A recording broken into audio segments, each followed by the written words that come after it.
Hola, os doy la bienvenida otra vez. Hoy vamos a estar haciendo la segunda parte del examen de evaluación y planificación de los servicios sociales. Vamos a ir con la pregunta 6. Fases del proceso de planificación. Segunda fase, programación. Esta también ha salido muchas veces y está en el tema 1. Una vez se haya examinado la realidad, los recursos disponibles y las necesidades a cubrir, se formulará un diagnóstico de la situación. Desde esta base se establecerán los medios de actuación sobre los problemas detectados. Se formularán cuáles son las necesidades prioritarias para realizar un calendario distinguiendo entre necesidades a corto, a medio y a largo plazo. Al programar la acción debemos plantear las siguientes cuestiones. Para empezar, ¿qué se quiere hacer? La naturaleza. ¿Para qué? Los objetivos. ¿Cuánto se va a hacer? ¿Y por qué? El origen de las necesidades. ¿Cómo? La metodología.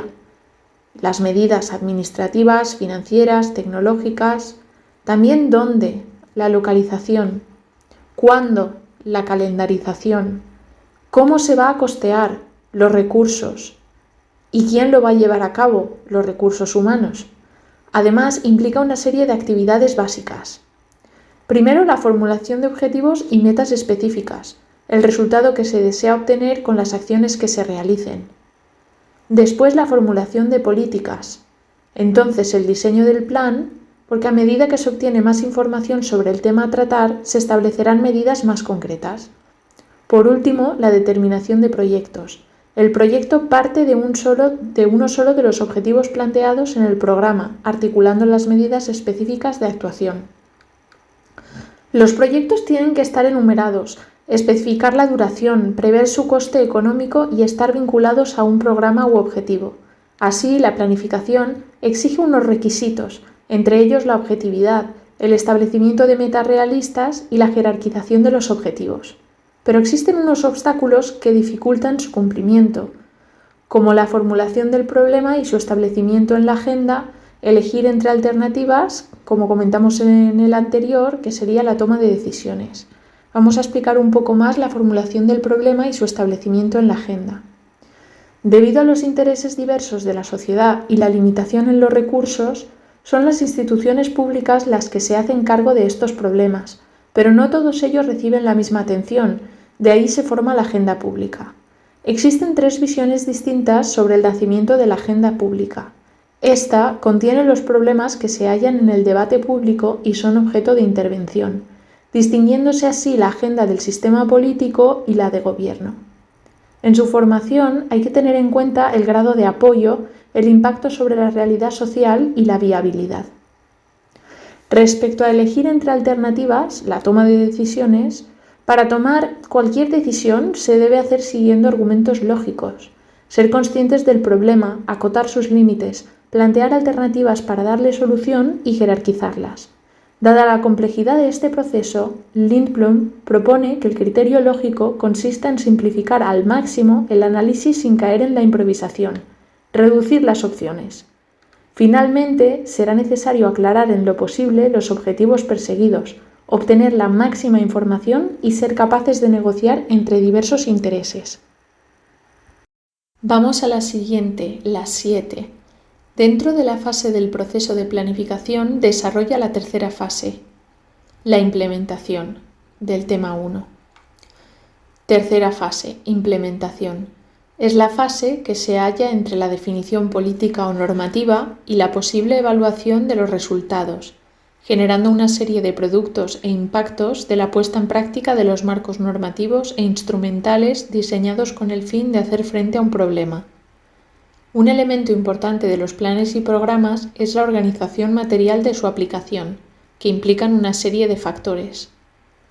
Técnicos: la naturaleza del problema, la severidad, el estado del conocimiento, aplicación del conocimiento al problema, etc. Administrativos: expresión normativa, instrumentos, marco de actuación, cronograma, costes financieros y recursos, coacciones, etc. Y por último, interorganizaciones, organizaciones interesadas, papeles y relaciones entre estas. El conocimiento de los recursos disponibles, la elaboración sistemática de instrumentos y metodologías, el establecimiento de una distribución de los presupuestos y la fijación de un calendario de actuación requiere que se sigan los siguientes pasos. Especificación de quiénes tomarán las decisiones. Estructura funcional y administrativa como soporte de las actuaciones. Previsiones económicas. Previsiones de incidencias. Coordinación de todos los elementos personales que intervienen y control de las actuaciones previstas. Por otro lado, se distinguen 3 aspectos metodológicos fundamentales en la ejecución del programa: sistemas de organización, realización de actividades y presupuesto por programa. Algunos autores sugieren 6 condiciones para asegurar la implementación efectiva de las políticas. Los objetivos deben ser claros, incorporar una teoría causal adecuada en la legislación, que la legislación estructure el proceso. Los mandos superiores deben poseer suficiente capacidad política y de gestión. El programa debe recibir apoyo y la aparición de cambios en las condiciones socioeconómicas no deben desplazar la prioridad de los objetivos. Ahora vamos con la 8, niveles de análisis en la intervención social, del tema 2. La presencia de la evaluación en la intervención social es constante e incide en todas las fases. Así podemos dividir la evaluación en 4 niveles. En el nivel 1, la realización evaluación-diagnóstico, que es la fase 1 del programa, estudio de necesidades, es aquella que debe definir y conocer las necesidades de una comunidad o contexto social para hacerle frente. Se elaborará un plan de evaluación de un contexto social. Se realizará además una metaevaluación. Si esta es positiva, se pasa a la aplicación del plan.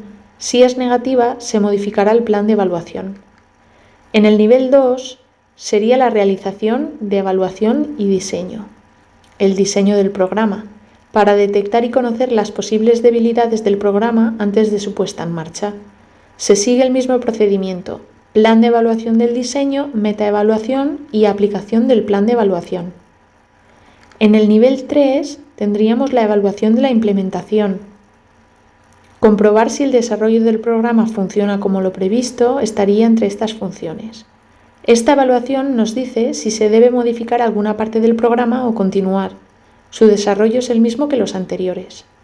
Por último, en el nivel 4, la evaluación de resultados e impacto, que sería la fase 4, los resultados del programa, serían para determinar si el programa ha logrado los objetivos formulados previamente en su diseño. Vamos a ir con la pregunta 9, y atención porque esta también ha salido varias veces. Los sesgos en la evaluación. Hay 4 sesgos y efectos que distorsionan los resultados de la evaluación. Uno de ellos es el sesgo de instrumentación, cuando el instrumento de evaluación empleado introduce diferencias entre los sujetos implicados independientemente de su situación en la variable que se pretende medir, como el lenguaje empleado y las preguntas abiertas. El segundo es el efecto reactivo al programa, producido por la propia existencia del programa de evaluación, pero que no tiene relación con el programa a evaluar. Se pueden producir en los objetos observados y también en los evaluadores. Dentro de estos efectos encontramos el efecto Hawthorne. Cuando un sujeto se da cuenta de que es motivo de evaluación, modifica su comportamiento. Y el efecto John Henry, producir una reacción competitiva. El tercero es el efecto halo, cuando en una evaluación se utilizan jueces para apuntar a los sujetos en una serie de rasgos de conducta, pudiendo emitirse los juicios en base a la impresión general más que sobre el rasgo específico. El último de los sesgos es el producido por los límites en el instrumento de medición. Al aplicar una escala o test, se obtienen puntuaciones que producen un efecto techo cuando el instrumento corta las puntuaciones por arriba y un efecto suelo cuando las corta por abajo. La última pregunta de esta segunda parte va a ser la 10. Origen y sistematización de la evaluación en los Estados Unidos, la época tayleriana. A principios de los años 30, Tyler acuñó el término evaluación. Años más tarde, desarrolló sus ideas hasta que formaron un método que se centraba en unos objetivos claramente fijados, siendo la función de la evaluación determinar si han sido alcanzados esos objetivos. Durante esta década, apareció en Estados Unidos un movimiento inspirado en la filosofía del pragmatismo, y empleando los instrumentos de la psicología conductista. Este movimiento fue investigado para examinar la efectividad de ciertos currículos, como conjunto de estudios. Renovadores empleados en varias escuelas permitieron a Tyler difundir y ensayar su método, el cual fue bien recibido por los evaluados, suponiendo para este una gran influencia mundial. Bueno, pues ya estaría, ya me comentáis si os gustaría que hubiera un tercer vídeo. Un beso.